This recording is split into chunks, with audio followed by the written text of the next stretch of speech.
जैसा कि हम लोग पढ़ चुके हैं कि कार्बोहाइड्रेट को 3 भागों में बांटा गया है, मोनोसैकेराइड, ओलिगोसैकेराइड और पॉलीसैकेराइड। तो आज हम लोग पहला देख रहे हैं मोनोसैकेराइड। क्या बोलते हैं इसको? तो मोनोसैकेराइड। मोनोसैकेराइड इसलिए बोलते हैं कि मोनोसैकेराइड का जल अपघटन नहीं होता है। मोनोसैकेराइड का जल अपघटन नहीं होता है। यहाँ देखिए लिखा हुआ है, मोनोसैकेराइड का जल अपघटन नहीं होता है, यानी कि ये जल से टूटते नहीं हैं। मोनोसैकेराइड में 3 से लेके 7 कार्बन परमाणु तक हो सकते हैं। अगर 3 होगा तो ट्राइओज कहलाएगा, 4 होगा तो टेट्रोज, 5 होगा तो पेंटोज कहलाएगा, 6 होगा तो हेक्सोज। जैसे कि मान लीजिए कि ग्लूकोज का सूत्र है C6H12O6, तो इसको हम लोग हेक्सोज कह सकते हैं क्योंकि इसमें कार्बन कितने हैं? तो 6 कार्बन हैं। इस तरह हम लोग देखें कि मोनोसैकेराइड वैसे कार्बोहाइड्रेट है जिनका जल अपघटन नहीं होता है और इनमें 3 से लेके 7 कार्बन परमाणु तक हो सकते हैं। अगर 3 कार्बन परमाणु होंगे तो ट्राइओज कहलाएगा, 4 होगा तो टेट्रोज, 5 होगा तो पेंटोज, 6 होगा तो हेक्सोज। जैसे ग्लूकोज का सूत्र है C6H12O6, तो ये एक प्रकार का हेक्सोज है। टेट्रोज के उदाहरण हैं जैसे एरिथ्रोज वगैरह हो गया। पेंटोज जो है 5 कार्बन वाले कार्बोहाइड्रेट, इसके उदाहरण है राइबोज। और 6 कार्बन वाले जो कार्बोहाइड्रेट हैं हेक्सोज, इनके उदाहरण हैं ग्लूकोज, फ्रुक्टोज। ग्लूकोज और फ्रुक्टोज इन दोनों पके फलों में पाए जाते हैं और गैलेक्टोज भी। तो हम जान गए कि जो मोनोसैकेराइड होते हैं वे पॉलीहाइड्रॉक्सी समूह वाले यौगिक होते हैं, यानी कि इनमें OH समूह बहुत ज़्यादा रहता है। OH समूह बहुत ज़्यादा होता है, यानी कि ये पॉलीहाइड्रॉक्सी समूह वाले यौगिक होते हैं। और आपको कल भी बताया गया था कि अगर एल्डेहाइड समूह होगा उसमें CHO समूह, तो वो एल्डोज कहलाता है।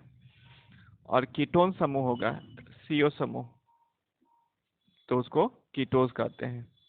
आपको पता है कि ग्लूकोज और फ्रुक्टोज दोनों का सूत्र C6H12O6 होता है।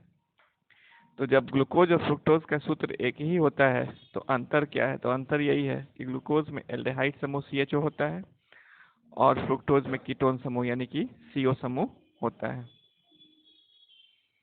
तो इसीलिए ग्लूकोज को हम लोग एल्डोहेक्सोज कहते हैं क्योंकि एल्डेहाइड समूह है और 6 है तो इसलिए हेक्सोज हो गया।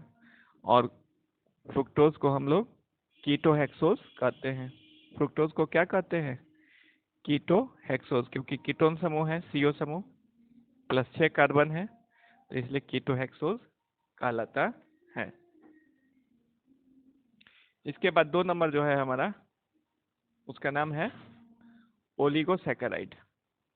ओलिगोसैकेराइड का जल अपघटन होगा और ये 2 से लेके 10 मोनोसैकेराइड की इकाइयों में टूट जाते हैं। जल अपघटन मतलब जल की उपस्थिति में अपघटित हो जाते हैं। अपघटित मतलब टूट जाते हैं।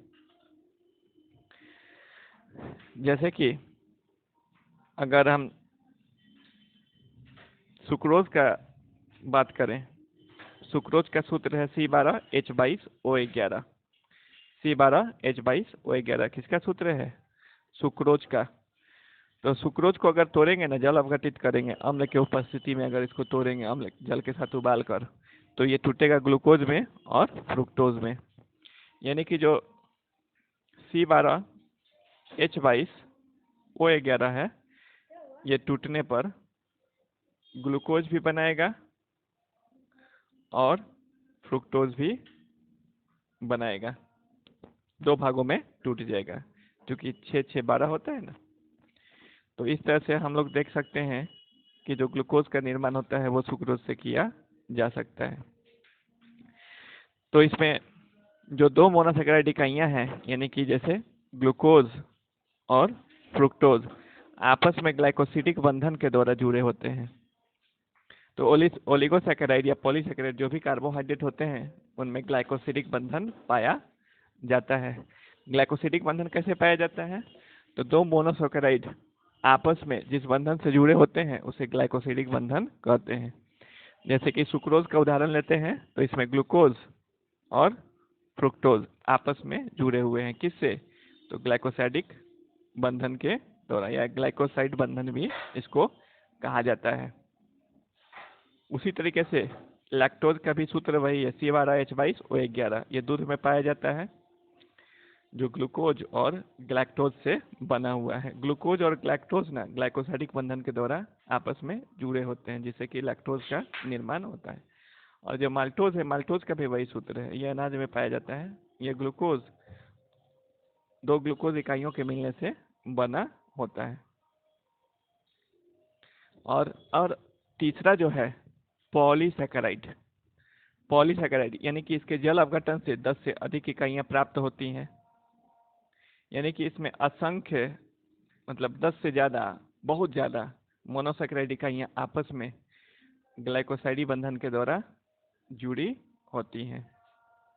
यानी कि पॉलीसैकेराइड वह है जिसके जल अपघटन से 10 से अधिक मोनोसैकेराइड इकाइयां प्राप्त होती हैं। वास्तविकता में अनंत, बहुत ज़्यादा, असंख्य ये मोनोसैकेराइड इकाइयां आपस में ग्लाइकोसाइडी बंधन के द्वारा जुड़ी होती हैं। तो पॉलीसैकेराइड जो हैं इनके उदाहरण हो गए सेलुलोज, सेलुलोज हो गए। सेलुलोज ना पौधे का कोशिका भित्ति सेलुलोज का बना होता है। जैसे आप बेंच, कुर्सी, दरवाजे, खिड़की, ये सभी किसके बने हैं? सेलुलोज के। और स्टार्च, स्टार्च जैसे कहाँ पाया जाता है? तो चावल में जो मंड पाया जाता है यानी कि माड़, या आलू में, वो स्टार्च, वो सभी स्टार्च हैं। और सेलुलोज ये सभी पॉलीसैकेराइड हैं जिनका सूत्र होता है C6H10O5N। यही है सूत्र। स्टार्च का भी यही सूत्र है और सेलुलोज का भी यही सूत्र है।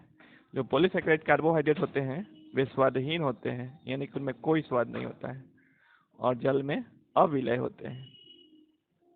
तो एक बार फिर से हम लोग क्विक रिवीजन करते हैं।